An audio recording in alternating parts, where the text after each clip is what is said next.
Du fait de l'accaparement à grande échelle des terres par les agro-industries, les populations riveraines tirent de plus en plus le diable par la queue. Nous les femmes, nous voulons avoir accès à nos terres.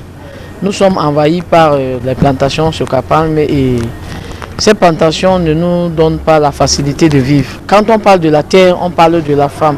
C'est nous, la femme, qui savions l'utilité de la terre. Parce que c'est nous qui faisons des petites cultures vivrières qui accompagnent nos hommes dans les foyers. Ça sert aussi même pour payer l'éducation, payer les scolarités à nos enfants.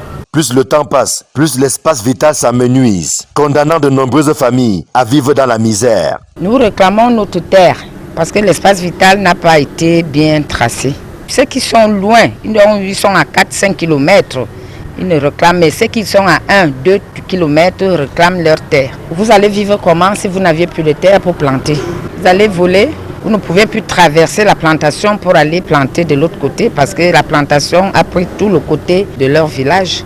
Ici réunis, des femmes qui portent la voix des leurs en appellent au sens de responsabilité des agro-industries, mais aussi des pouvoirs publics qui assistent impuissants à leur descente aux enfers, parce que privés de plus en plus de leurs terres. Avec les nos limites sont respectées, mais avec la société sur Capalme, ils ont demandé de rétrocéder certaines superficies aux villageois. Jusqu'alors, on travaille bien, mais on n'a pas encore de certification pour dire que ces terres nous reviennent déjà, puisqu'il y a les bornes devant nos cours, que les bornes, qu'on vient les enlever, qu'on soit sûr que ces terres nous appartiennent déjà. Les populations riveraines ne sont aucunement opposées aux projets de développement qui prennent corps ça et là. Mais elles pensent que le respect des cahiers de charges doit être la règle et non l'exception, comme c'est de plus en plus le cas. Dans le respect des cahiers de charges que nous demandions, il y a les restitutions des terres, le développement du village, qui fait partie de ce que nous réclamons et c'est ça que nous voulions. Et nous sommes vraiment aussi très embêtés par les agents de sécurité que embauchent ces sociétés qui nous menacent. Nous sommes vraiment violés, tabassés, on endure beaucoup de choses. Nous ne voulons plus vivre cela. On dirait des prisonniers chez nous-mêmes. Ils commencent déjà à utiliser nos enfants pour quelques emplois, pour la vie sociale aussi.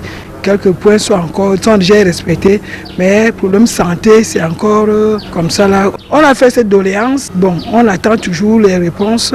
Ce plaidoyer, qui n'est ni le premier ni le dernier, vise à limiter et à réduire à leur plus simple expression les impacts des activités agro-industrielles qui pullulent dans notre pays, en espérant que ces cris de cœur de la mère de l'humanité ne sont pas tombés dans les oreilles de sourds.